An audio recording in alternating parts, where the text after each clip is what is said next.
Бірі өзінің ажайып намалары мен қосық шайдаларының жүректеріне еш бағышлаған болса, және бірі поэзия тарауында халқымыздың қалбін рухи сусынландырған қос арыс Мархаба Жемұратов һәм Набира Турешеваның істеген дөретушілік минетлері барқұла жоғары қадірленіп келінеді. Жақында Қараөзек райондағы 16 санлы балалар һәм музыка көркемөнер мектебінде бұл ынсалардың юбилей кешесіне бағышлап ләж өткерілді. Бұл Мархаба ағамыз әлбетте Қараөзекте туылып өскеннен кейін неге оның шығарып кеткен, дөретіп кеткен намалары қазір сахнада інәм етіліп атырыпты. Неге Мархаба ағамыздың өмір жолын хақында, дөреткен шығармалары хақында инсанлар өзлерінің пікірлерін, жақсы пікірлерін білдіріп атыр. Мен де шәкірт сыпатында Мархаба ағамыздан көп нәрселер үйрендім. Көп нәрселер үйренгенім сол ізіне еріп, ең ақырында нама жазуларға да ерістім. Неге ағамыздың айтып кеткен нәсиетлері менің ядында сақланып тұрыпты. Ол адам жүдә бір сауатлы адам еді. Классик шығармаларды, тарихи кітапларды көп оқитын инсан еді. Неге ізінде қалдырып кеткен жақсы намалары жастарымызға үлгі боларлықтай, инсанлардың кеуілерінен орын алғандай. Мархаба Жемұратовтың шығарған жаңалық намалары, романс жанры орақлары аз еді.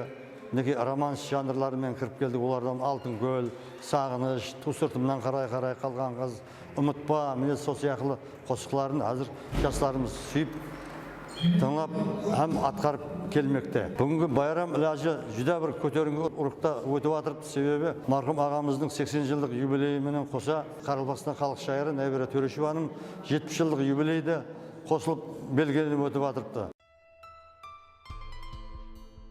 1943 жылы Қараөзек районында дүнияға келген Мархаба Жемұратовтың көркемөнерге болған қызығушылығы балалығынан басланған.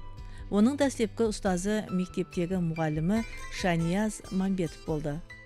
Бұндан соң ол халқымызға белгілі көркемөнер қайраткерлерінен музыка сырлары бойынша тәлім алды. Композитор өзінің өмірі давамында 200-ден астам шығармалар дөретті. Оның дөреткен намалары әрбір тыңлаушыны сұлу сезімдерге һәм ғайры табиғи лаулаған мұхаббат тұйғыларына жетелейді. Әсіресе Мархаба Жемұратовтың атақлы қосықшы Даутбай Қайыповтың тәнха өзіне арнап шығарылған «Ұмытпа, сені сағынаман атқан таңларда», «Алтын көл», «Сағыныш» һәм тағы басқада намаларын халқымыз елеге шекем сүйіп тыңлайды. Сондай-ақ композитордың «Айдынлар» атлы намасын әрбір замаласымыз яд біледі десек қателеспейміз.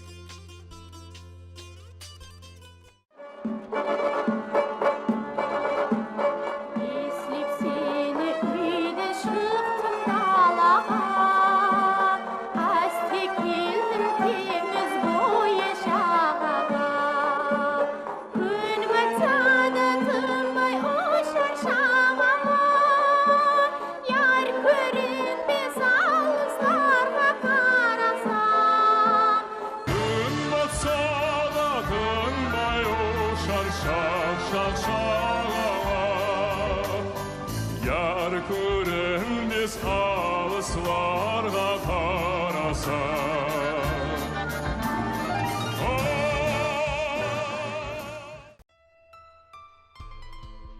Композитордың өмірлік жолдасы Набира Турешева Қарақалпақстан халық шайыры. Ол бүгінгі Қарақалпақ әдебиетінде өзінің салмақлы орнына ие дөретуші ынсалардың бірі.